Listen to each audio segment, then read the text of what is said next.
আমি তো চলচ্চিত্র এখন দেখি না। আমার জীবনে যতগুলি স্মৃতি আছে কিছু না কিছু দুঃখ লুকিয়ে আছে এগুলোর মধ্যে। আমি মনে মনে ভাবলাম যে উনি তো বানাচ্ছে এই ছবিটা, আমাকে নিল না।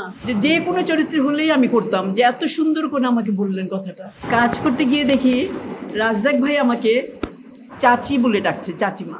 আমার মেয়ে, আমি চিন্তা করেছি ওর লেখাপড়াও ভালো ছিল, কিন্তু আমি এটা চিন্তা করি নাই যে ও যদি ফিল্মে আসে ভালো হতো, ভালো করতো। আমার মাথায় এগুলি কখনো আসে নাই। যে হ্যাঁ, যেটুকু আসছে এটা ওর ইচ্ছায় আসছে এবং ওর চিন্তাধারায় আসছে, কিন্তু আমার কোনো ইচ্ছা ছিল না। আমার ইচ্ছা ছিল যে ও লেখাপড়া করুক, ভালো হোক, ভালোভাবে বড় হোক, এই ইচ্ছা ছিল। কিন্তু লেখাপড়াও করেছে, আবার অভিনয়ও করেছে, কিন্তু আমার কিন্তু লেখাপড়ার চেয়ে অভিনয়ের দিকে মনটা ছিল তখন বেশি। বাস্তবে আমি অভিনেত্রী না, আমি অভিনয় করেছিলাম যখন তখন অভিনেত্রী ছিলাম, এখন আমি অভিনেত্রী না। আমি তো চলচ্চিত্র এখন দেখি না, আমি বলতে পারবো না কি অবস্থায় আছে। আমি এখন ঘরেই থাকি, ঘরেই আমার সব কিছু, ঘরেই আমি যাকে ডাকার তাকে ডাকি, বসে তাকে স্মরণ করি, বাস এইটুকুই। আমার জীবনে সুখের স্মৃতি খুব কম আছে। আমার জীবনে যতগুলি স্মৃতি আছে কিছু না কিছু দুঃখ লুকিয়ে আছে এগুলোর মধ্যে, কিন্তু সুখের স্মৃতি আমার জীবনে খুব কম। সুখের স্মৃতি এটাই যে আপনারা আমাকে মনে রেখেছেন, এটাই আমার সুখের স্মৃতি। একদিন পত্রিকা দেখি কি যে সুবোধা চরিত্রে অভিনয় করবেন সুচন্দা আপা, আমি ওনাকে আবা বলে ডাকি, সুচন্দা উনি ম্যাডাম কাজ করবেন। তা আমি দেখে আমার গল্প কোনো জানা নেই, কিচ্ছু না। এই সুবোধা কি গল্প আমার কিছুই জানা নেই।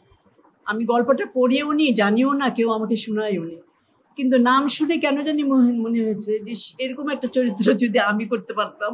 শুধু এইটুকুই মনে হয়েছে, বাস এইটুকুই।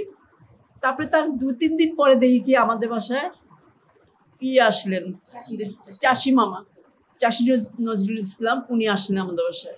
উনি আসলেন, আসার পর বললো যে মারে তোর সাথে আমার একটু কথা আছে। আমি মনে মনে ভাবলাম যে উনি তো বানাচ্ছে এই ছবিটা, আমাকে নিল না ছবিতে।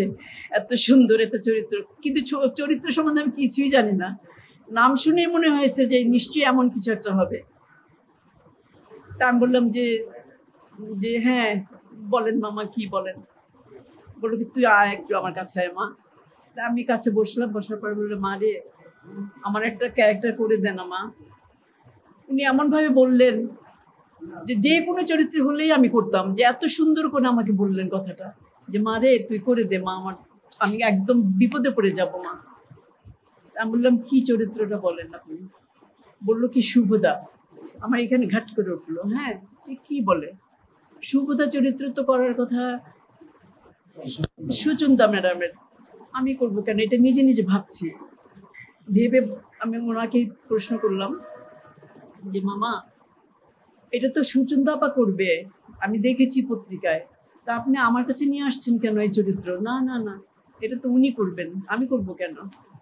বললো মারে ও করতে পারবে না, ওর একটা প্রবলেম হয়ে গেছে। তা বললো মামা আমি এটা কীভাবে করি বলেন, উনি আমাকে অনেক ভালোবাসেন, আমিও ওনাকে অনেক সম্মান করি, উনিও আমাকে অনেক সম্মান করেন, কিন্তু আমি কিভাবে করি এখন, এটা তো সম্ভব না মামা। বললো না আমি তোকে বলছি, তোকে সুচন্দা তোর সাথে কথা বলবে, আমি তোকে ফোন লাগিয়ে দিচ্ছি। তো উনি আমাকে ফোনটা দিলেন, দেওয়ার পরে আমি ওনাকে সালাম দিলাম, উনিও আমাকে সালাম দিলেন। তা আমি বললাম যে বলেন আপা।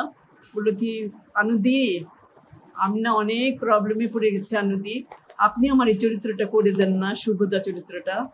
আমি বললাম যে কেন, যে করতো সে করবে না, আপনি করবেন না কেন।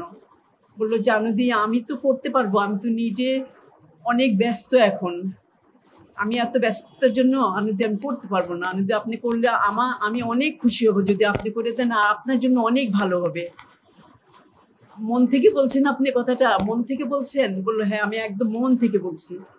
আচ্ছা আপনি আমার জন্য দোয়া করবেন, আমি ওনাদের সাথে কথা বলছি। বলে তুই একটু ফোনটা ওনাদেরকে দে। তারপর ওনাদের সাথে ওনারা কথা বললেন, বলার পরে তখন আমাকে বললো যে আজ থেকে তুই সুবিধা চরিত্রটি তুই করবি। আমি এদিকে ভাবলাম যে আর কে কে আছে জিজ্ঞেস করলাম। বললো রাজ্জাক সাহেব আছে, আর কয়েকজনের নাম বললেন। বলার পরে রাজ্জাক ভাইয়ের কথা শুনে তো আমি মহা খুশি। মনে মনে যে আল্লাহ, আমি এতদিন পরে পেয়েছি রাজ্জাক ভাইকে, আমি ওইভাবেই কাজটা করব, আমি সুন্দর করে করবো। রাজ্জাক ভাই কত বড় অভিনেতা, আমি করব। তারপরে যাই হোক, আমি কাজ টাজ করলাম। আমি যেদিন আমার শুটিং সেদিন আমি সুবিধা সেজে সিঁদুর টিঁদুর দিয়ে সুবিধা সাজলাম। আয়নাতে দেখলাম যে হ্যাঁ, আমাকে সুবিধা মনে হচ্ছে এখন। আমি কাজ করতে গেলাম। কাজ করতে গিয়ে দেখি রাজ্জাক ভাই আমাকে চাচি বলে ডাকছে, চাচিমা। আমি তো এটা আশা করি নাই। আমি ভেবেছিলাম যে উনি আমার রোমান্টিক নায়ক, এটা ভেবেছিলাম। তা আমি চুপ হয়ে গেছি, কিন্তু কিচ্ছু বলি না, চুপচাপই আছি যে থাক, আসছি যখন কাজটা করে দিই, কথা দিয়ে ফেলছি, কাজটা করে দিই। তারপরে চাচি টাচি ডেকে উনি কাজ করলেন, আমিও কাজ করলাম। পরে দেখি কি আমার হিরো হলো ইয়ে গোলাম মুস্তফা ভাই। উনি আমার আমার আমার আমার হিরো। ওনাকে দেখে আমি অবাক যে উনি তো অনেক বড় মাপের একজন শিল্পী। এটাও ভাবলাম যে উনি তো অনেক বড় মাপের শিল্পী, এত সুন্দর অভিনয় করেছিলেন ওই ছবিতে, উনি নিখুঁত। আমার কাছে তো খুবই ভালো লেগেছিল ওনার অভিনয়, খুব ভালো লেগেছিল। তারপর থেকে আমি আর কি ওই সুভদ্রার চরিত্রটি করলাম, আর আমি খুব মজাও পেলাম, আমার কাছে খুব ভালোও লাগলো, আর এই যে পুরস্কারগুলি পেলাম।